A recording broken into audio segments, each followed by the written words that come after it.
Referencing is an important part of all academic writing. You are expected to acknowledge books, journal articles, websites and so on that you have used to find information for your assignment. When writing assignments, you are expected to research your subject by reading a variety of material. Referencing is a way of demonstrating that you have done that reading. Each time you use someone else's ideas or words, it is important to acknowledge this in your work. So therefore, we reference as a courtesy to the person who produced the material, to back up your arguments, and to avoid plagiarism.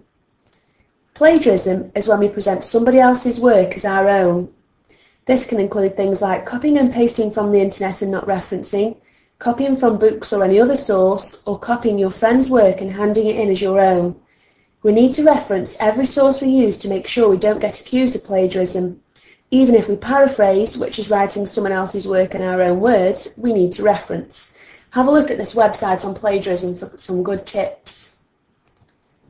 As well as providing a bibliography at the end of your assignment, you also need to show where you have used other people's words and ideas in the actual body of your assignment. For example, with a quote, we need to put in brackets after the quote the author's surname, followed by the year in which that particular source was published. To reference a book, we first need the author's surname, followed by the first letter of the first name, followed by the year in which the book was published.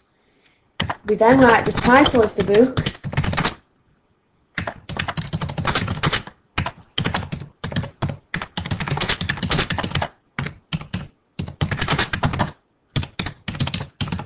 and this has to go in italics.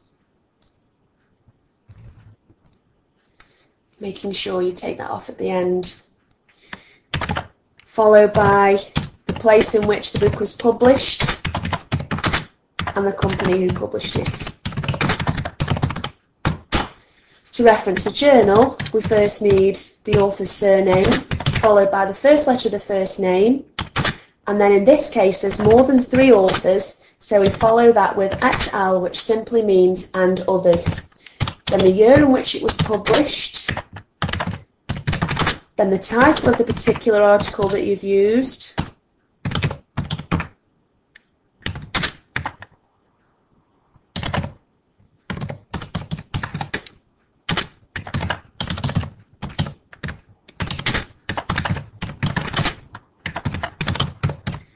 followed by the title of the journal itself,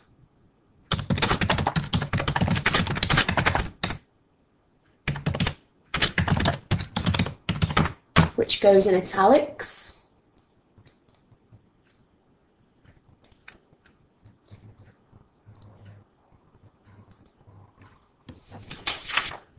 followed by the volume of the journal, which can all be found on the front of the journal, and then part number or month of the journal, and then you need to include the pages from the start to finish of the particular article you've used.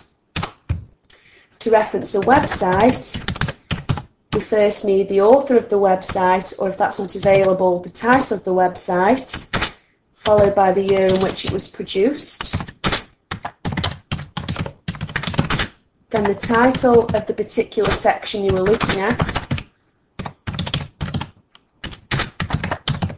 which has to go in italics.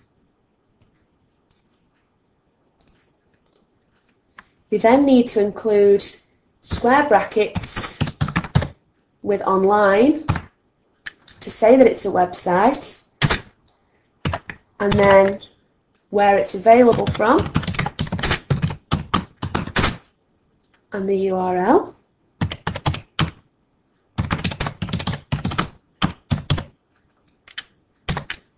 Followed by a further set of square brackets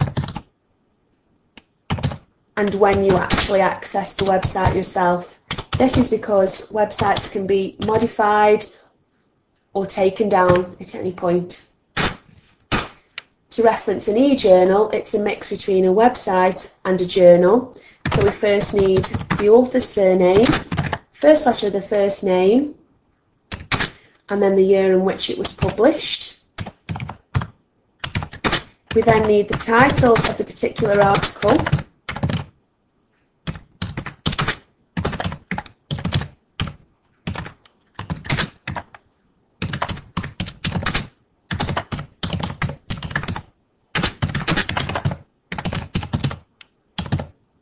followed by the title of the journal itself, which needs to go in italics. We then need the square brackets to indicate that it's online, the volume and part number or month, the pages again from start to finish of the article, the URL from which it's available,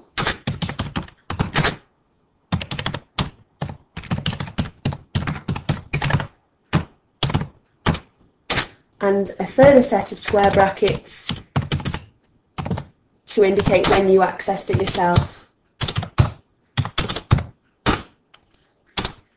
To complete your bibliography, you need a title at the top and all your sources need to be listed in alphabetical order according to the author's surname, so make sure you change that round at the end. Then click on Save, and that's it.